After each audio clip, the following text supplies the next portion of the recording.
Probably get the schedule next week, the draft after that. We're getting there, people. Hope you had a great weekend. From our newsroom here in Los Angeles, I'm Andrew Siciliano. This is hour number 2 of Up to the Minute on NFL Network. Coming up, we'll ask former Raiders head coach Jack Del Rio, who's here with us today at the network, about the whole Kyler Murray and Derek Carr thing and what might be going down in Oakland and on ABC. And as we get closer, a friendly reminder from Daniel Jeremiah over the weekend as he broke down tape and listened to smooth R&B.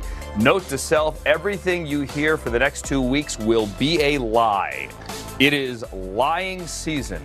With that in mind, we are thrilled to be joined once again by former Raiders and Jaguars head coach Jack Del Rio.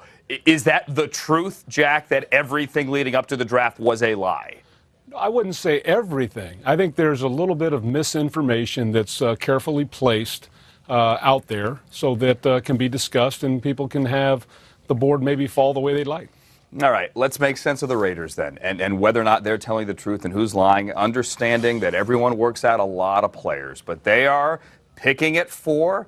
They have expressed confidence that Derek Carr is their quarterback, yet Kyler Murray, Dwayne Haskins, they've met with, they're kicking the tires. Make sense of that, please, for me, Jack Del Rio. Well, don't forget, spent the week with Drew Lock of Missouri at the Senior Bowl. So, yeah, they have, and I think they have a very high opinion of him. So I'm not sure that they're going to take a quarterback that early as they're sitting there at 4, but I wouldn't be surprised either. I think, despite having Derek, there were enough rumblings last year during the season that the possibility must exist, and I think they're taking a good full look at everybody available. I think having Mike Mayock, I have a lot of respect for Mike. I think Mike will do a great job helping lead that draft, and I would not be surprised about anybody coming off the board for them. All right, the Derek Carr that the guy you coached for 3 years, how do you think he's taken them kicking the tires on quarterbacks? He doesn't like it. I mean, I think I saw a tweet,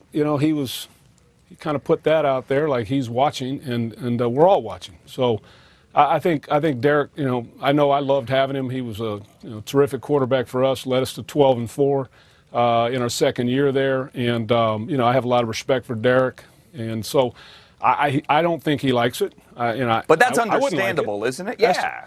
That's just part of the business, though. One thing about the NFL, okay, it's always competitive. And you're always having to prove yourself. So I don't think that it's any different for Derek right now.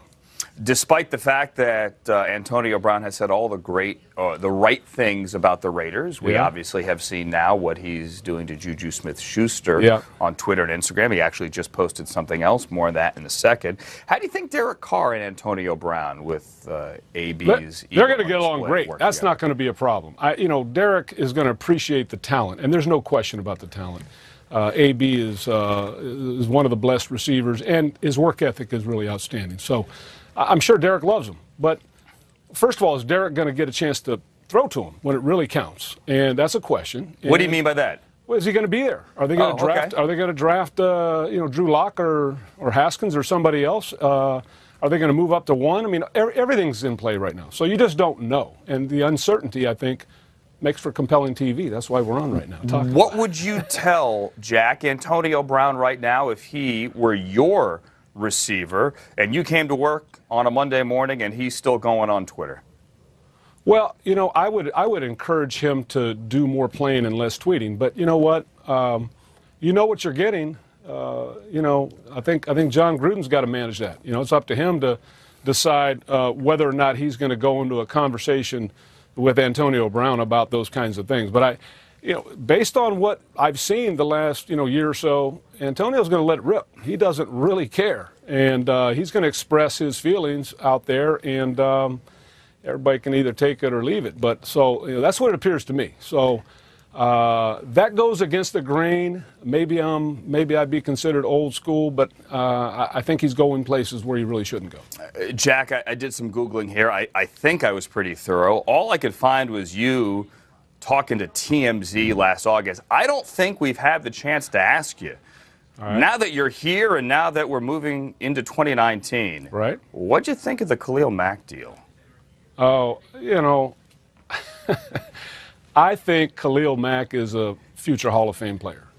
To me, when you have that talented of a player, you keep those guys. So, you know, they didn't think they could pay him, didn't think they'd get a deal done, so they got value in draft picks, and they certainly got a good value, I think, in what they were able to get from the Bears. And so now it's incumbent on Mike Mayock to turn that draft capital into something really good that can play and get after the quarterback. And so we'll find out. You know, the draft is coming up. We're going to find out if they can parlay those picks into something special. But they clearly decided not to pay one of the great human beings and great football players that I've ever coached.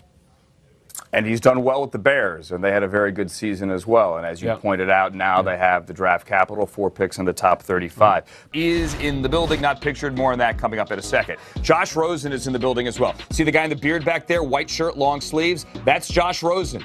He did report to work today, as we told you last week he would, as the Cardinals return to business with their new head coach, Cliff Kingsbury. The new head coach in New York is Adam Gase, who reportedly told everyone today you have a clean slate. This is from the Jets' Instagram account.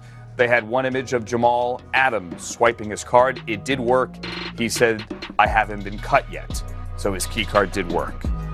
Ian Rappaport, Tom Pelissero now with me live at Up to the Minute for hour number 2. Let's start with the Cardinals. Ian, you told us Josh Rosen would report last week, and there he is. However, there were some who thought that maybe they would just say, stay away. We're working on a deal. We don't want you in the building. God forbid you may drop a weight on your foot and get hurt. That wasn't the case.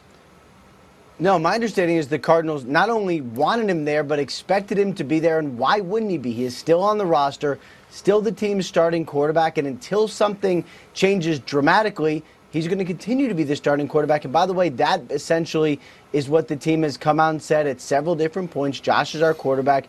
He will keep being our quarterback. And there's different variations where Steve Keim or Cliff Kingsbury has talked about this in public. But the reality is, for Rosen, he's going to keep showing up until he has a reason not to show up. So you saw him right there. He had a nice new beard. He has spent a lot of the offseason, as he told me on the Rap Sheet and Friends podcast, going back to UCLA, trying to get his degree, trying to better himself in the non-football area. But, of course, now it's time for football. So back in the building, back with his teammates, and back until there's a reason not to be. And, Tom, as you know, of course, the Cardinals have gotten some interest in teams potentially trying to trade for Josh Rosen. They haven't engaged at all, and it's unclear when or if they actually are going to.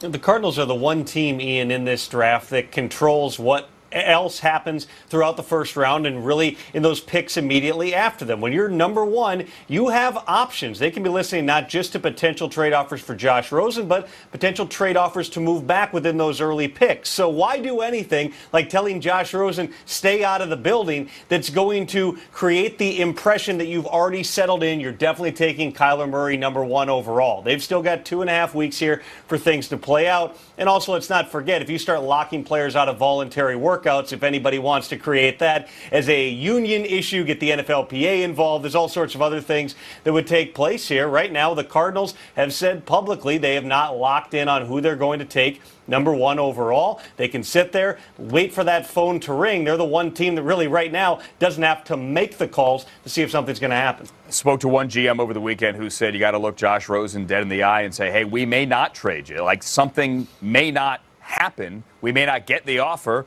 and we may need you at one point during the season. So let's move forward. And, hey, look, it may happen. If they actually like him as their starting quarterback, which is also something that we have to address as a